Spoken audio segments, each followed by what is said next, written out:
I come in, sir? Have a seat.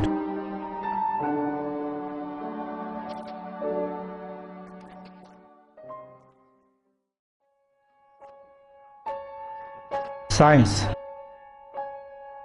Science, science, science. Science requires proof. As this is my first class with you, I will explain it my way.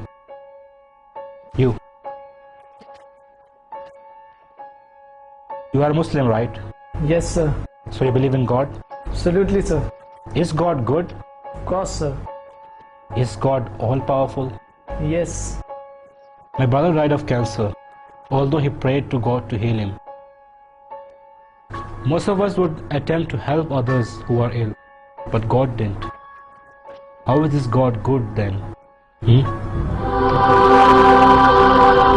can't answer, can you? Let's start again, young fella. Is God good? Yes, sir. Is Satan good? No. Who created Satan? That's right. Tell me, son, is there evil in this world? Yes, Professor. Evil is everywhere, isn't it? Yes, sir. And God did make everything, correct? Is there sickness, immorality, hatred, ugliness? All these terrible things exist in this world, don't they? Yes, Professor. So who created them? Science says you have 5 senses you use to identify and observe the world around you. Tell me, son, have you ever seen God? No, Professor. Tell us if you have ever heard your God. No, Professor. Have you ever felt your God, tasted your God, smelt your God? Have you ever had any sensory perception of God for that matter? No, I'm afraid I haven't. Yet you still believe in Him. Yes, Professor. According to empirical, stable, demonstrable protocol, science says your God doesn't exist. What do you say to that, my son? Nothing. I only have my faith. Yes, faith. And that is the problem which science has. Professor, is there such a thing as heat? Yes. And is there such a thing as cold? What kind of question is this? We all know there is cold. No, sir, there isn't. You can have lots of heat, superheat, mega heat, white heat, little heat or no heat, but we don't have anything as cold. We can hit 458 degrees below zero, which is no heat, but we can't go any further after that. There is no such thing as cold. Cold is only a word we use to describe the absence of heat. We cannot measure cold. Heat is energy. Cold is not the opposite of heat, sir, just the absence of it. What about darkness, Professor? Is there such a thing as darkness? Yes, what is night if there isn't darkness? You are wrong again, sir. Darkness is the absence of something. You can have low light, normal light, bright light, flashing light. But if you have no light constantly, you have nothing. And it's called darkness, Professor. In reality, there is no such thing as darkness.